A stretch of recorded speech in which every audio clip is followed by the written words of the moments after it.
أعوذ بالله من الشيطان الرجيم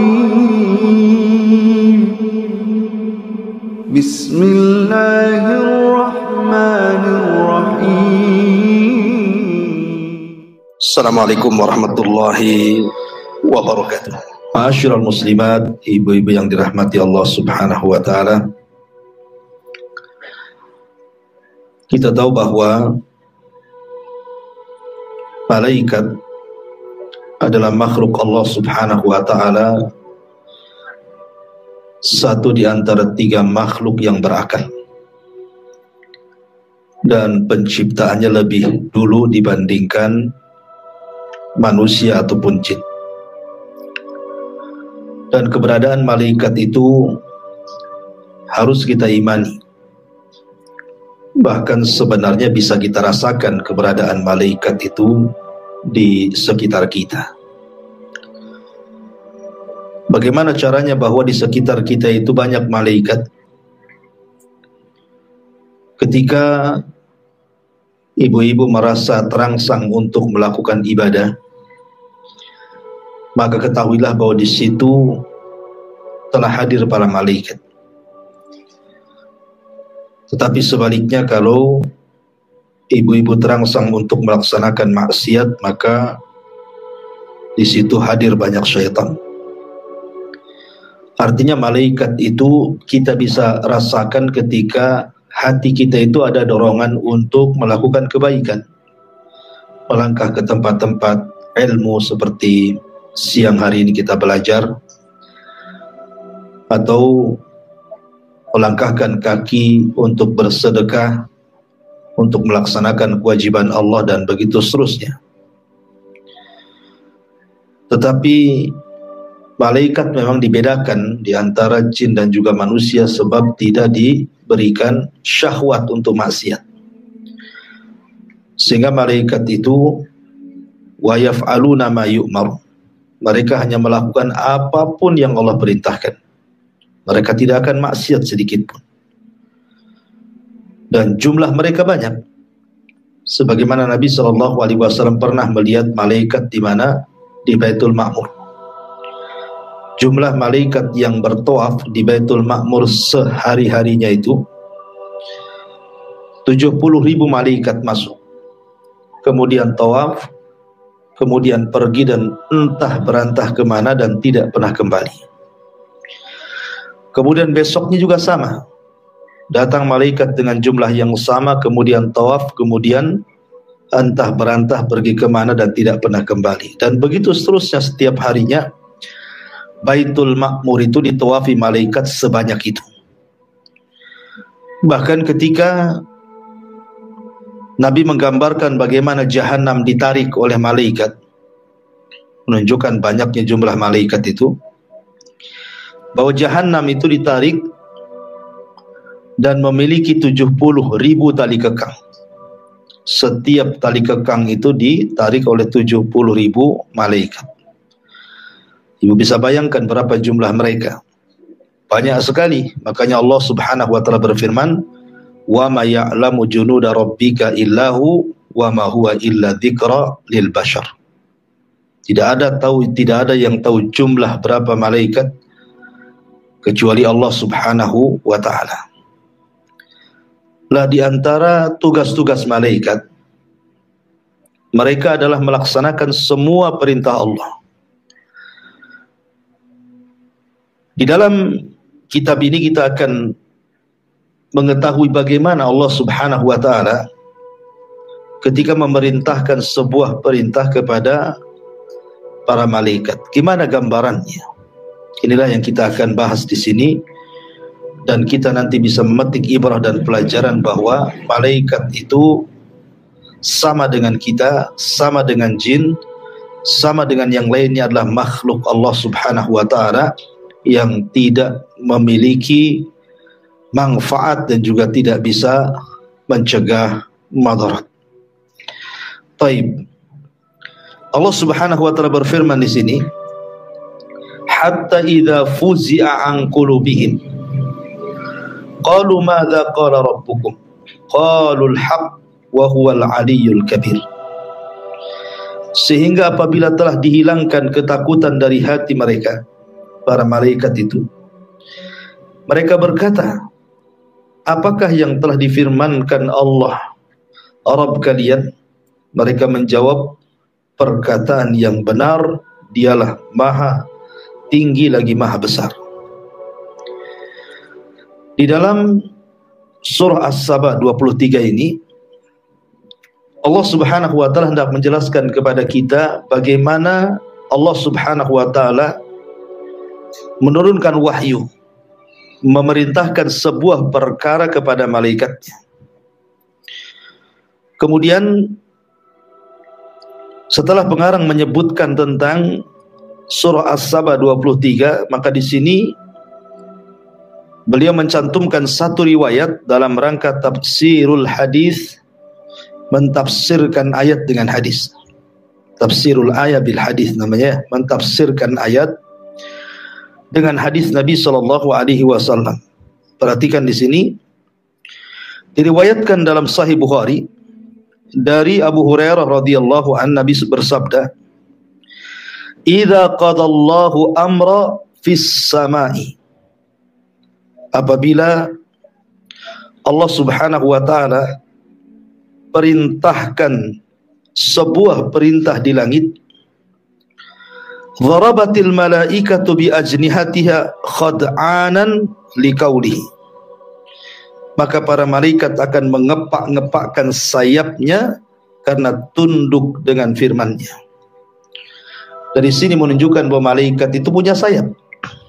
Makanya Allah Subhanahu wa taala juga menggambarkan bahwa malaikat itu memiliki sayap.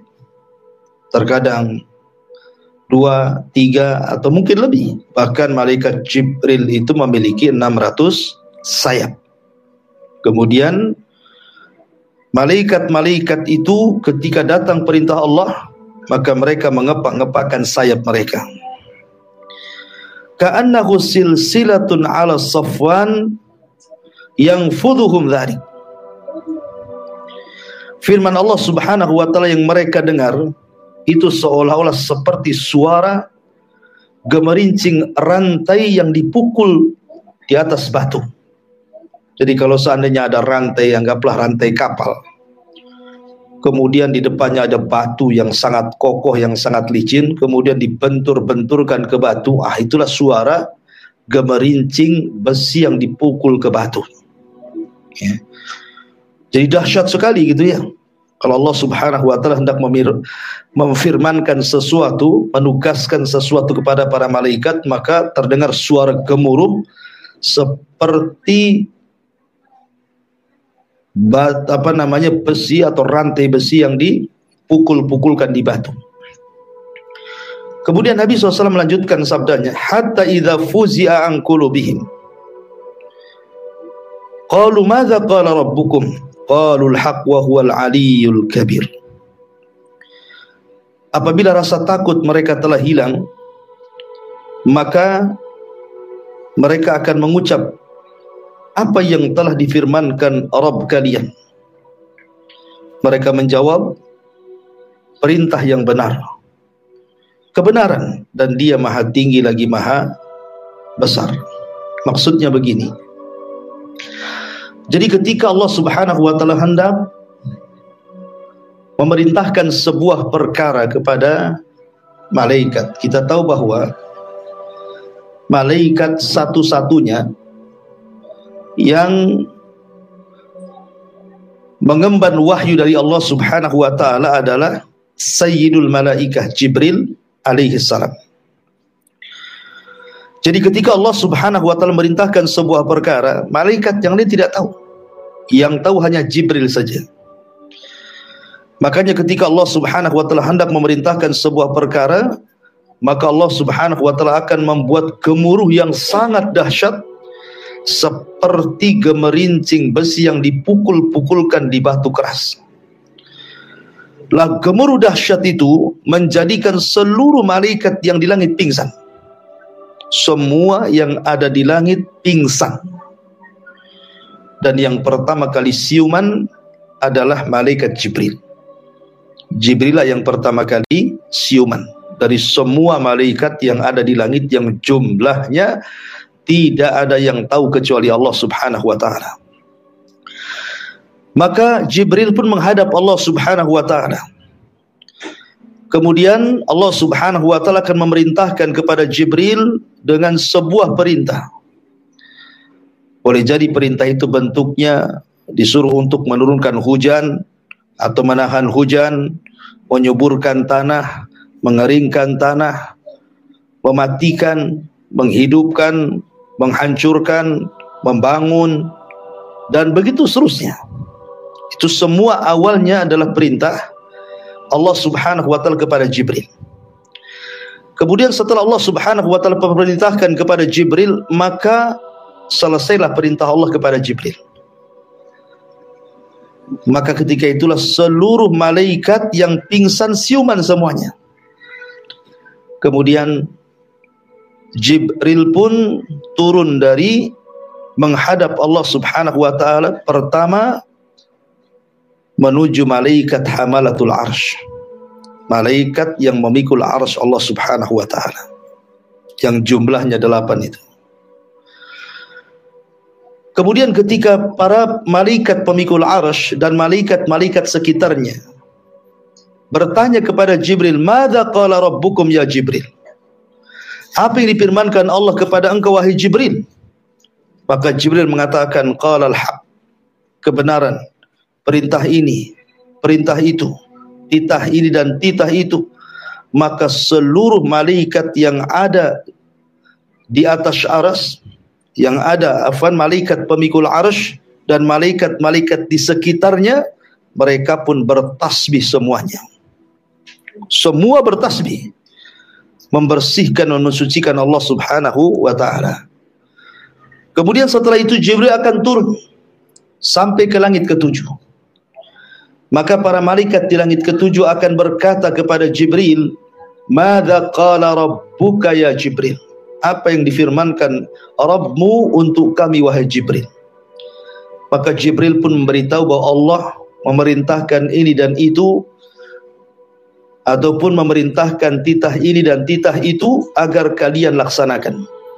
Maka semua malaikat di langit ke-7 bertasbih dan mengucapkan subhanallah, dan semuanya bergema tasbih di langit ke-7. Kemudian Jibril turun ke langit ke-6.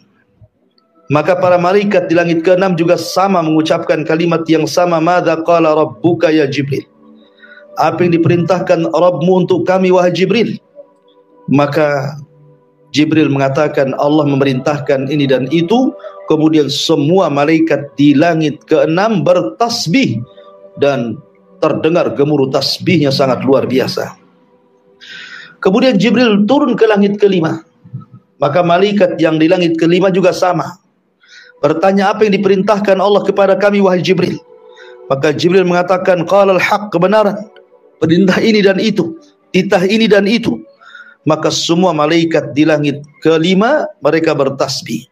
Begitu juga di langit ke-4, begitu juga di langit ke-3, begitu juga di langit ke-2, sampai di langit pertama.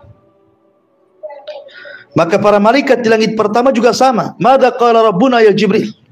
Wahai Jibril, apa yang difirmankan Rabb kami untuk kami wahai Jibril? Maka Jibril mengatakan, qalul haq, kebenaran, perintah ini, perintah itu, titah ini dan titah itu. Maka semua malaikat di langit pertama semua bertasbih. Lah ketika Jibril berfirman, menyampaikan firman Allah kepada malaikat yang ada di langit pertama itulah, terkadang kalimat-kalimatnya terdengar oleh jin. Jadi jin itu di bawah langit pertama punya pos, tempat mereka bersembunyi untuk mencuri dengar apa yang dikatakan Jibril dari Allah untuk ditugaskan kepada para malaikat yang ada di langit pertama.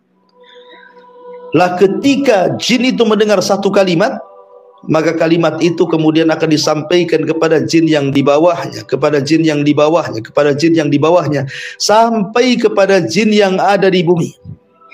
Dari situ kemudian jin yang paling bawah mereka membawa kalimat yang sudah dibumbui dengan kalimat-kalimat dusta setiap ketemu jin dari atas langit sampai ke bumi, di mana 100 hanya satu kebenaran dan 99 kedustaan. Lah dari jin yang paling bawah itulah kemudian dijual kepada paranormal, para dukun, para pomo dan yang semacamnya. Bahwa nanti akan terjadi ini dan itu. Nanti akan terjadi peristiwa ini dan itu. Nanti sebentar lagi akan terjadi gunung meletus. Nanti sebentar lagi akan tsunami. Nanti sebentar lagi dunia akan kiamat. Nanti sebentar lagi begini, begitu. Pokoknya kemudian akhirnya jin pun bertransaksi dengan para dukun. Maka dukun pun kemudian berani mentafsirkan kegaiban. Sok tahu yang gaib. Ya, perhatikan coba hadis selanjutnya. Fayasmauha mustarikus sam'i wa mustarikus sam'i hakadha ba'duhu fawqa ba'din wasafahu Sufyanu bikaffihi faharrafaha wa baddada baina asabihi fayasma'ul kalimata fayulqiha ila man tahtahu thumma yulqiha al-akharu ila man tahtahu hatta yulqiha ala lisani sahir awil kahin farubbama adrakahu syihab qabla an yulqiyaha wa rubbama alqaha qabla an yudrikahu fayakdhibu ma'aha mi'ata kadhbah fayuqalu alaysa qad qala lana yawma kadha wa kadha kadha wa kadha fayusaddiqu bitilkal kalimati allati sumi'at minas sama. Ya, setan-setan penyadap berita pun mendengarkan berita itu. Para penyadap berita itu posisinya saling bertumpuk-tumpuk. Sufyan menggambarkan dengan memiringkan telapak tangannya dan merenggangkan jari-jarinya. Jika setan yang di atas mendengar berita itu, maka segera disampaikan kepada setan yang di bawahnya. Kemudian yang lain juga menyampaikan kepada setan yang berada di bawahnya hingga sampai kepada tukang sihir dan dukun. Terkadang setan penyadap berita itu terkena meteor sebelum sempat menyampaikan berita itu. Terkadang pula setan itu bisa menyampaikan berita sebelum terkena meteor tadi. Lalu dengan berita yang didengarnya, itulah tukang sihir atau dukun menyampaikan banyak kedustaan. Orang-orang yang mendatangi tukang sihir atau dukun pun mengatakan, bukankah pada hari anu dia telah mengabarkan kita bahwa akan terjadi demikian dan demikian. Akibatnya tukang sihir dan dukun itu pun dipercaya karena satu kalimat yang telah didengar dari langit. Ya. Ma'asyiral muslimat yang dimuliakan Allah Subhanahu wa taala. Dari sini kita bisa ambil kesimpulan bahwa dukun-dukun yang sok tahu yang gaib itu, Bu, dukun-dukun yang suka meramal kan banyak ya. Dukun-dukun itu ada yang tingkat dunia gitu ya. Kayak dulu siapa itu perempuan tuh? Mama Loren tuh, siapa namanya? Ya, Mama Loren deh. Bapak Lemon yang ngeramal-ngeramal itu kan, akan terjadi ini itu macam-macam lah kan gitu. Ya ada tingkat nasional, ya sampai tingkat RT ya ada dukun tuh. Jadi dukun-dukun nih yang suka ngeramal-ngeramalkan yang gaib ini kan ada tuh di Indonesia itu. Sekarang kan dukun di YouTube tuh banyak tuh. Dukun YouTube sekarang jadi YouTuber tuh dukun tuh. Kan tengok tuh, ya nanti Indonesia tahun 2024 gitu ya, 25 akan terjadi ini itu macam-macam kan. Wah ini pokoknya macam-macam lah dukun tuh lah. Apa yang diceritakan, artinya bahwa dari mana coba orang itu bisa meramal bahwa nanti Indonesia tahun sekian akan terjadi ini dan itu, dari mana? Ya lah, kalau kita melihat hadis ini, hadis yang sahih riwayat Bukhari dan Muslim dari Abi Hurairah ini, rupanya dukun-dukun yang meramal-ramalkan itu mereka mendapatkan wangsit dari jin. Ya, jinnya dari mana? Dari jin lagi, jin lagi, dari jin lagi, dari jin lagi, sampai kepada jin yang mendengar berita di atas langit sana. Dari mana jin yang mendengar berita dari langit itu? Dari ucapan Jibril tadi. Di langit pertama ketika menugaskan tugas dari Allah, dan mengatakan, wahai malaikat ini kau tugasnya di sana, wahai malaikat ini kau tugasnya di sini, wahai ini kau tugasnya di sana. Lah, jin-jin itu sambil dengar. Kadang-kadang belum selesai ngomong, Jibril ini baru dapat satu kalimat, udah disampaikan ke yang di bawahnya. Yang di bawahnya nambah kalimat, disampaikan ke yang di bawahnya, nambah lagi kalimat, disampaikan ke yang di bawahnya, nambah lagi kalimat. Sampai kepada yang ada di bumi itu sudah berkalimat-kalimat tuh. Ya, dari satu kalimat menjadi 100 kalimat. Jadi yang benar satu kalimat, yang 99 dusta tuh. Nah, jadi kalau ada dukun ngeramal kok benar, itu yang benar. Kebanyakan dia dusta. Kebetulan istidraj namanya. Kebanyakan ramalan dia meleset. Kebetulan tak meleset dalam ini. Boleh jadi itu yang benar. Ya, sehingga manusia kemudian menganggap, wah itu dukun hebat tuh, ramalannya pas cocok ini. Ini kan berarti di sini terjadi bisnis antara bangsa jin dan bangsa manusia, antara jin syaitan dan dukun syaitan ini. Padahal mereka itu sebenarnya para pendusta yang tidak perlu dibenarkan. Kemudian hadis Anwas bin Sam'an ini, walaupun sebagian ulama melemahkan hadis ini, menuturkan bahwa Nabi SAW bersabda, "Idza aradallahu ta'ala an yuhiya bil amri takallama bil wahyi.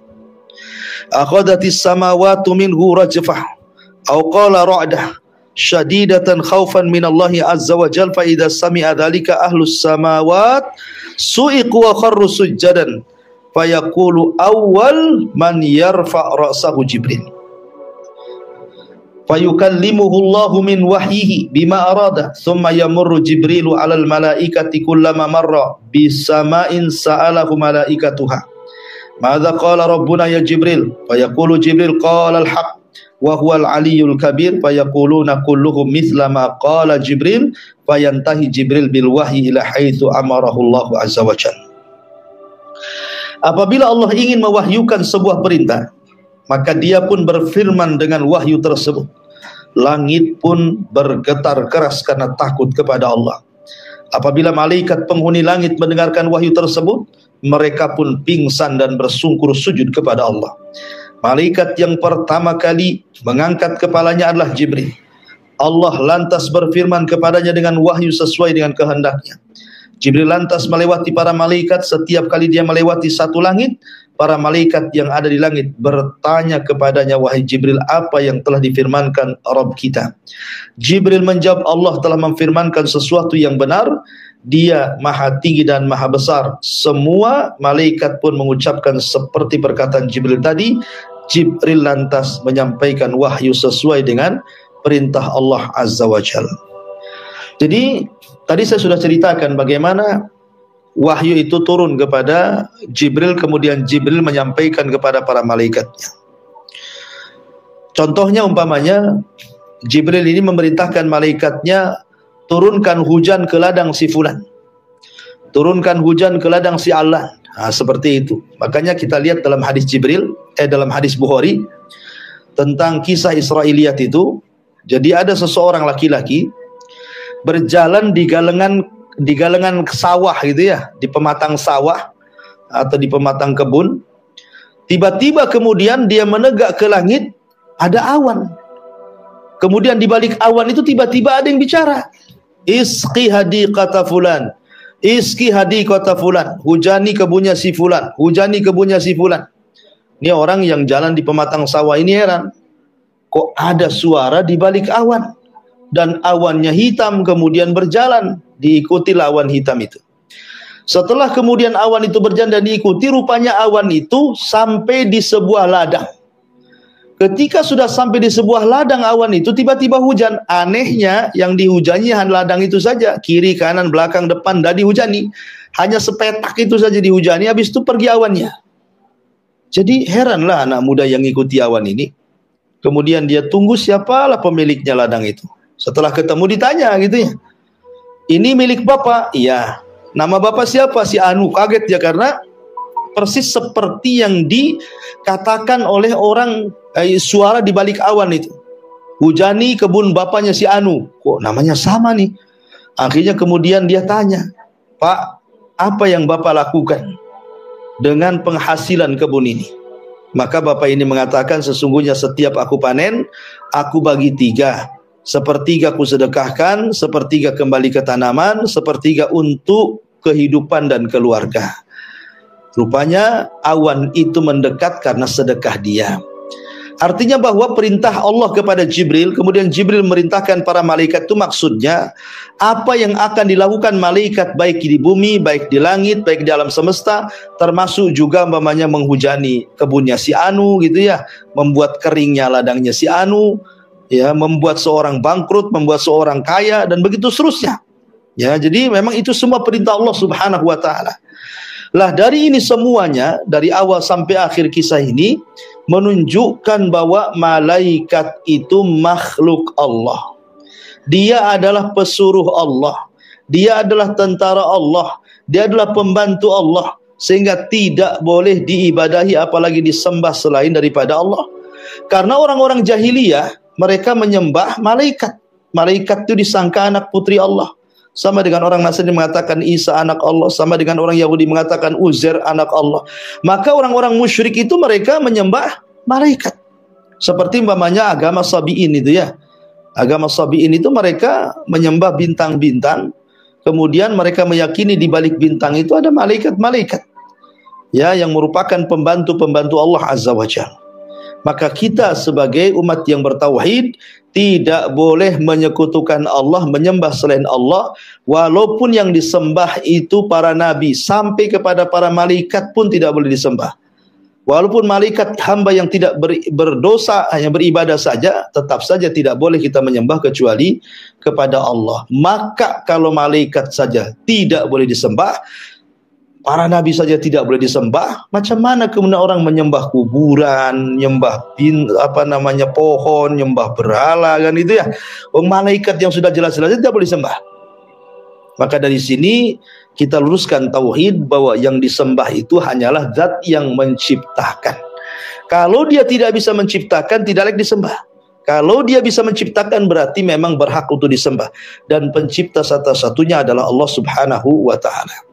Kemudian faedah dari kisah ini tadi bahwa dunia perdukunan, dunia bomo, dunia paranormal gitu ya, semua asasnya di atas kedustaan. Dunia perdukunan itu semua asasnya di atas kedustaan. Mereka berdusta saja, Bu. Seperti ma'ruf di negeri kita, ada dukun pengganda uang.